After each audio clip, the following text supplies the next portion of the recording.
Imagine opening a letter and being infected with anthrax. So that's exactly what happened in 2001 when the US Postal Service was used to spread anthrax in targeted attack. The whole anthrax thing had people going, though. Remember they said, don't open your mail. There's white powder in envelopes. Really? So I'm not Gabby B. I'm actually Gabby, but everyone knows me as not Gabby B. And in my last episode, we talked about the Operation Sea Spray and how the US and other countries tested out how bioweapons could be spread in government buildings and through cities. So this was coming off the end of World War II, where the US itself had set up to be able to produce anthrax bombs if necessary. Luckily, none of that was actually done. Very luckily, because they were like, it was millions of anthrax bombs that would have gone horribly. But anyway, prior to these 2001 anthrax attacks, the use of anthrax was always expected to be released in an aerosol over a very large area, which meant that they were prepared for a large-scale attack and not a very targeted, almost methodical one. But before we get into precisely what happened, we should look at anthrax itself and what it does to the body. Now, fair warning, I am covering this as someone who's heard of it, but I didn't know anything else about it. I didn't go to school in the US, I didn't grow up here, I just knew these happened. But how they happened is it's a crazy story, okay? So the culprit behind anthrax infections is the bacteria Bacillus anthracis. It is typically dormant and inactive when found in soil, and typically the organisms most affected by anthrax infections are animals that graze. So in one of my past videos, I described the testing that was done on Greenard Island off the coast of Scotland, and the only way the government realized that the tests were spreading to the mainland was through infections of cattle and sheep on the mainland. In the United States, infections from anthrax are extremely rare. When humans are infected, it typically comes from inhalation of the spores, eating contaminated food, or by entry through a skin wound. Each of these types of exposure affects how the infected person is affected. Exposure through skin can happen to vets and people that shear sheep for the wool, and they handle that wool, which sounds really bad, and like they could easily catch it because you're handling this wool like literally all day. The good news is the cutaneous exposure is the least deadly form. Gastrointestinal exposures, however, they happen to people that eat undercooked animal meat, and this typically affects the throat, esophagus, stomach, and intestine. These cases are really rare in the US, as livestock is typically vaccinated against anthrax. There is also inhalation of anthrax, and this occurs when the spores are breathed in. This type of anthrax is typically called wool sorter's disease, as it affects people who work with wool, and this comes from infected animals. It is a very deadly form of anthrax that can lead to really bad breathing problems. And then finally, there have also been cases in Northern Europe of people getting anthrax infections while injecting heroin. But according to Cleveland Clinic, this form has not been reported in the USA. So this particular type of infection, it's really unpleasant, and it happens under your skin or in your muscles. So just don't do that. Don't get that if you can avoid it. Anthrax is found everywhere in the United States. Livestock is typically infected against anthrax, however. But in countries where anthrax vaccines aren't common amongst livestock, a decent amount of outbreaks happen. According to Cleveland Clinic, these areas with outbreaks are the Caribbean islands, Central America, Central and Southwest Asia, South America, Southern and Eastern Europe, and Sub-Saharan Africa. Now, before we go into symptoms, just remember that all types of anthrax have the potential for death and serious illness because it can start in one area and spread throughout the body, leading to sepsis and organ failure and all that terrible stuff. The serious illness and death is typically in the form of shock, meningitis, or multiple organ failure. So with that said, let's look at the symptoms for each form of anthrax exposure according to the CDC. Symptoms of cutaneous anthrax are itchy blisters or bumps, swelling around the site of infection, sore on the face, neck, arms, or hands that have a black center, and when it comes to injection anthrax, there may be a deep abscess under the skin or muscle. Symptoms of inhalation anthrax are fever and chills, heavy sweats, chest pain, cough, shortness of breath, confusion, dizziness, nausea, vomiting, stomach pains, headache or body aches, and extreme tiredness. I tried to do that in one breath. I could not do that in one breath. Symptoms of gastrointestinal anthrax are fever and chills, sweating of neck or neck glands, sore throat, hoarseness and pain when swallowing, diarrhea, red face and eyes, stomach pain and swelling, and fainting. So while you can see that some of the symptoms overlap between each type, they also have their own unique symptoms and they present in their own unique ways. But also for all the hypochondriacs like me, the symptoms can also be any number of other diseases. So fun story, the other day when I had the large infected cut on my leg, which I still have, by the way, it's just not infected anymore, thank heavens. But I Googled it, and Google AI said I had anthrax infection. So that wasn't great. Luckily, it more than likely wasn't that, but I did get a week of IV antibiotics and then antibiotic injections and then like a month of oral antibiotics. So it was a pretty not good infection, but I highly doubt it was this one. Anyway, there is no test to find out if you have been exposed to anthrax. They literally just go off of the potential of how you might have gotten exposed to it. And then the health department investigates to kind of trace your potential exposure source. The good news is antibiotics usually destroy the bacteria that causes anthrax, and there is an anthrax vaccine that is typically given to the US military personnel.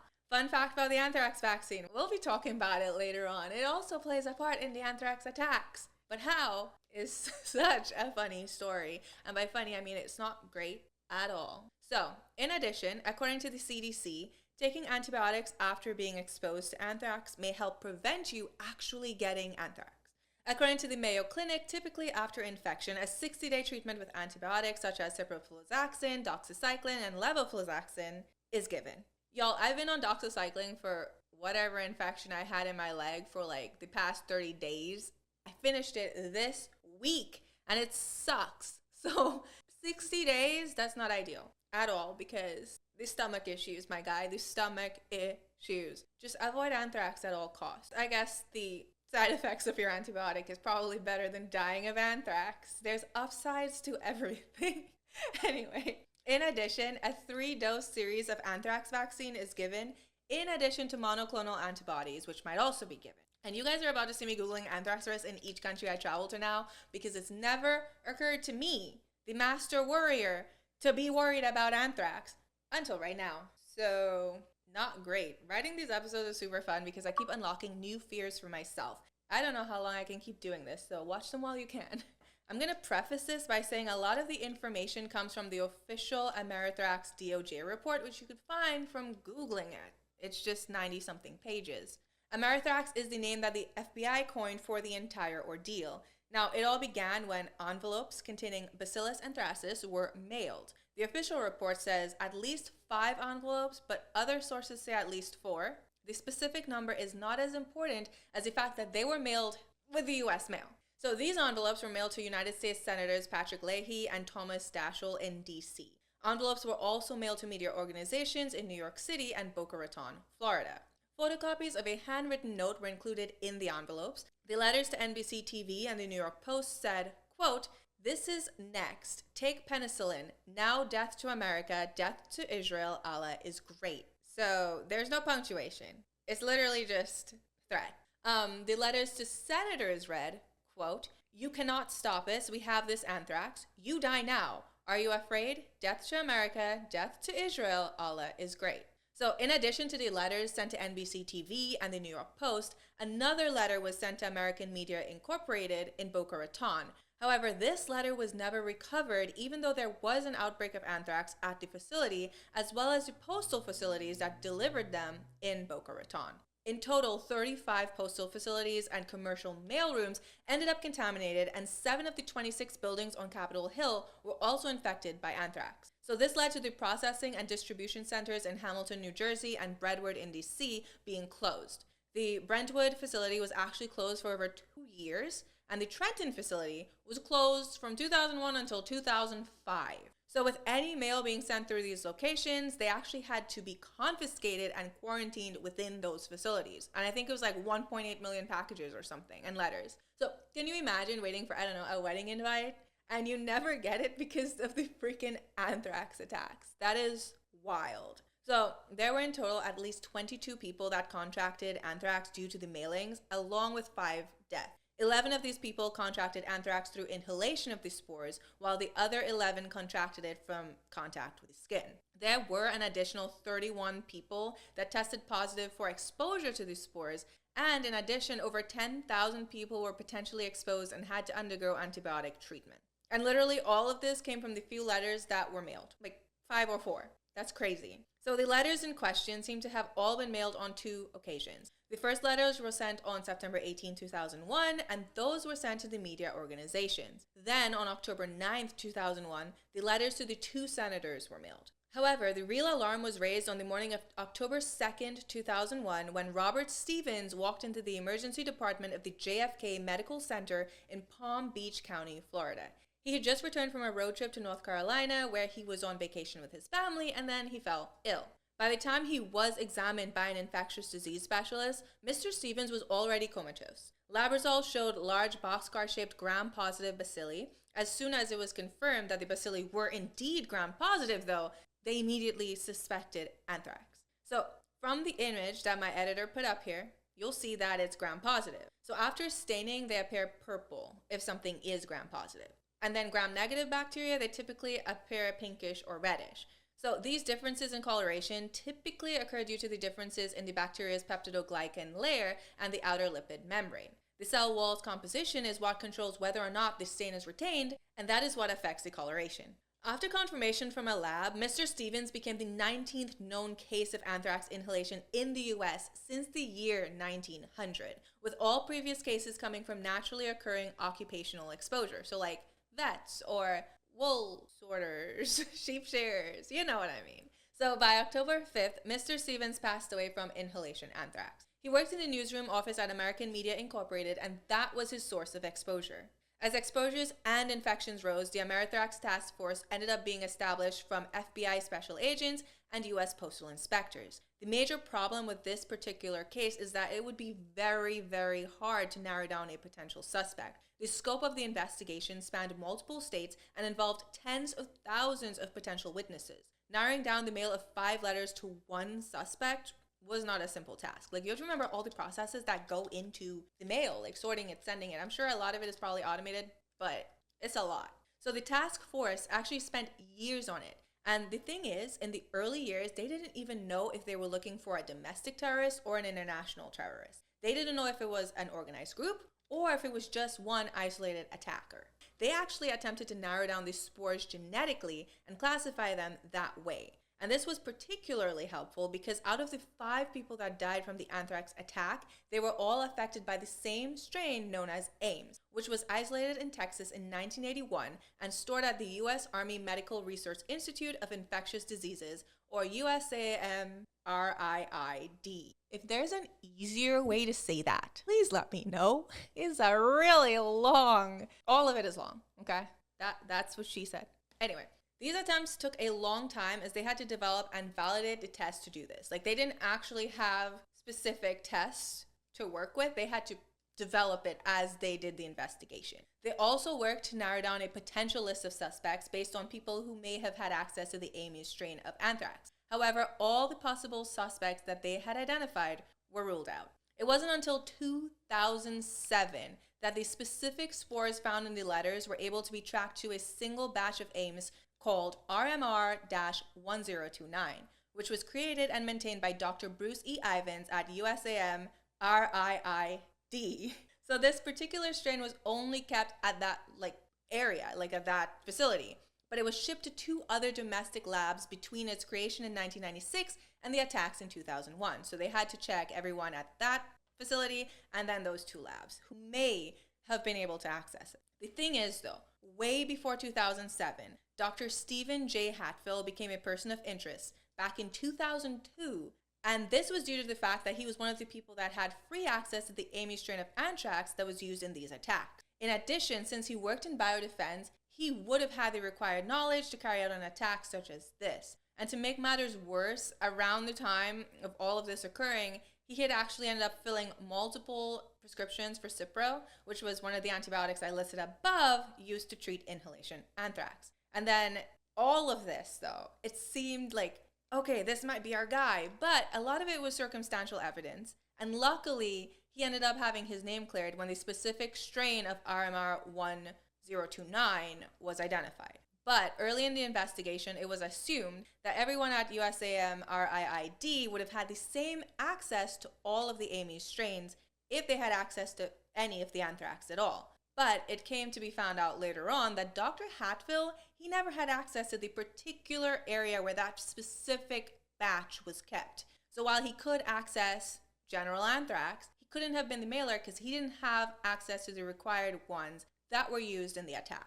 In 2008, he ended up being exonerated, and he won a huge settlement from the US government because he had his constitutional rights violated during the investigation. He ended up suing newspapers, magazines, along with the FBI and DOJ, which honestly, at that point, yeah, that's valid. Could not imagine. So with that information, the investigators were able to narrow down their research to only people who had access to RMR-1029. They looked at everyone who could have access to strains in the time frames of the attacks, and then they interviewed and polygraphed anyone that they thought was, interesting. They also looked at whether the people of interest had the skills to produce the dry and concentrated spores used in the attack. So even if you can access it, if you couldn't actually do the work to turn it into what it was when it was used, you're not going to be able to carry this out. So that's when they actually realized that the guy who created that specific anthrax strain, he was working long hours alone at night and on weekends in the exact lab where that batch was stored. And this was done in the days right before the anthrax mailing. And upon further investigation, they noticed that he had never worked long hours like that before, and he stopped immediately after the attack. So when they looked even further into him, they noticed that he had no explanation for why he was working those long hours. And when they saw his emails, they saw that he was suffering from severe psychological problems. Now, what I was reading didn't go into detail on this, and I was not about to pry into someone's mental health issues, but that's what it said. So strong surveillance was placed on him. They put trackers in his car, they were searching his trash, and all of his associates ended up being interviewed. When none of these brought back any solid proof, they decided they had to just go ahead and get warrants for his home. So in the fall of 2007, they searched his house, and they actually found a large collection of letters that he had sent to members of Congress and various media companies over the previous 20 years. In addition, they got 3 handguns, 2 stun guns, a taser, an electronic detection device, computer surveillance software, and evidence that his basement was used as a gun range. So the extra weird thing is one of the letters recovered, it was sent to the same address for NBC News where the anthrax letter was sent to. The letters that were found there were pretty damning. And then in spring of 2008, even more evidence was discovered in his emails and trash. And these led to investigators interviewing Dr. Ivins on 3 separate occasions. So in July of 2008, they again searched his residence because there were reports that he made threats in a group therapy session. During this search, they found a bulletproof vest, homemade body armor, hundreds of rounds of ammunition, and a smokeless handgun powder. Now, why would Dr. Ivins even do something like that? According to the DOJ report, they were able to gather from his emails that he was under a lot of personal and professional pressure. His anthrax vaccine program that he had spent the entire 20 plus years of his career working on was failing. Anthrax vaccines were receiving criticisms based on potency problems, and then there were allegations that they contributed to Gulf War syndrome. Gulf War syndrome is basically an unexplained illness that happened during the 1991 Gulf War. Symptoms varied widely and were not medically explainable. That can probably be an episode in and of itself, because when you Google Gulf War syndrome, it's all like, we have no clue what happened. Therapy might help. Good luck. I'm not even joking. I tried so hard, but yeah, that's what they say. So Dr. Ivins was worried that his anthrax vaccine program would be canceled. However, after the anthrax attacks, his program once again began thriving. There were also instances where Dr. Ivins emailed the CDC with explanations as to why the first victim had inhalation anthrax, but every single reason he gave was nonsensical. So they were like, okay, he was sending all of these emails. It seemed like he had a guilty conscience because he was just sending emails to people affected. He also did an unauthorized procedure where he tested the building where he worked for anthrax contamination, but he did not disclose his findings, and the only places that were contaminated were his office and lab, and he also failed to report this. Dr. Ivins also threw out a book that contained how to write secret codes, which had a section that was similar to the method used in the anthrax letters. It was especially weird because he did this like a week after his house was searched the first time, and he actually came outside when they picked up his trash to make sure it had been picked up, and this was at 1 a.m. Then in July 2008, when he had made the threats in his group therapy session, the threats were actually against the investigators and coworkers and everyone else that was even in on his investigation. He also at various points tried to pin the blame on multiple coworkers with reasons why he thought they were trying to frame him. Ultimately, before Dr. Ivins could have official legal actions taken against him, he ended up committing suicide. The DOJ was actually preparing to present its case against him to a grand jury when he just, So then in August of 2008, it was announced that Ivins was suspected to be the sole culprit behind the 2001 Anthrax attack. So it took them 7-ish years to do this. But yeah, that's the story of the 2001 Anthrax attacks. I learned a lot while researching this because, again, I was a kid. I lived in Trinidad. I didn't know anything about them besides they happened. I think I had just turned 6 or I was 5 years old when this happened. So, yeah, this is my first time learning firsthand how long the investigation actually took. I also definitely thought that they resolved it I'm assuming if somebody does a terrorist attack, they get that sorted real quick. But 2008, that's a lot of time. But anyway, thanks for watching. Let me know what you want to see next. I have a video on high fructose corn syrup coming up since Coca-Cola is switching to making a cola with real sugar. My mom's going to be happy about that. And then there's also going to be a video on the developmental psychology of fear in humans. And then anything else you guys want to see? Oh, the one on the LSD where they tried LSD out on an entire town. I didn't hear about this before, so that's going to be interesting to research. But yeah, let me know what you want to see next. Thank you so much for watching, and goodbye.